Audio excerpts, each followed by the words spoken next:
आमचा भोई कोळी ज्ञाती समाज आणि भोईवाडा महिला मंडळ प्रथम आपलं स्वागत करतो।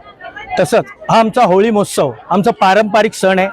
5 दिवस अगोदर आमच्या महिला मंडळ शिमगा हा सण साजरा करतात। शिमगा सण म्हणजे त्याच्यामध्ये हळद गोंधळ वगैरे असा प्रकार असतो। तो सगळा 5 दिवस साजरा करून आणि होळीच्या दिवशी आम्ही डान्स कार्यक्रम आयोजित करतो आणि मुलांना सर्व विद्यार्थ्यांना आम्ही इथे समाजाच्या वतीने आम्ही बक्षिसं देतो आणि जे कोणी इकडनं शिकून गेले मोठे झाले त्यांचंही मनापासून स्वागत आणि ज्येष्ठ वरिष्ठ त्यांचं आम्ही खूप कौतुक करतो की त्यांनी पारंपरिक आमचं इथे राखून ठेवलंय भोई कोळी ज्ञाती समाजाचं।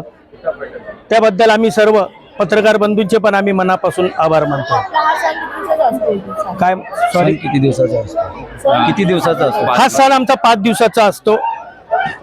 शिमग्यापासून आमचा चालू होतो आणि शिमगा म्हणजे तुम्हाला माहिती असेल कोकणात पासून कोळी बांधवापासून पूर्ण महाराष्ट्रापर्यंत हा शिमगा फेमस आहे आणि त्या शिमगापासून 5 दिवस आमचा हा सण असतो। आणि खरोखर आमच्या भोई कोळी ज्ञाती समाजाचे अध्यक्ष खजिनदार मेघन सल्पी हे सर्व आमचे गावातले सर्व महिला मंडळ बाळ गोपाळ जे होळी सजवण्यापासून जे कार्य करतात होळी सजवतात आणि जे होळी रचवतात त्यांचंही मनापासून आम्ही भोई कोळी ज्ञाती समाजाच्याकडनं स्वागत करतो।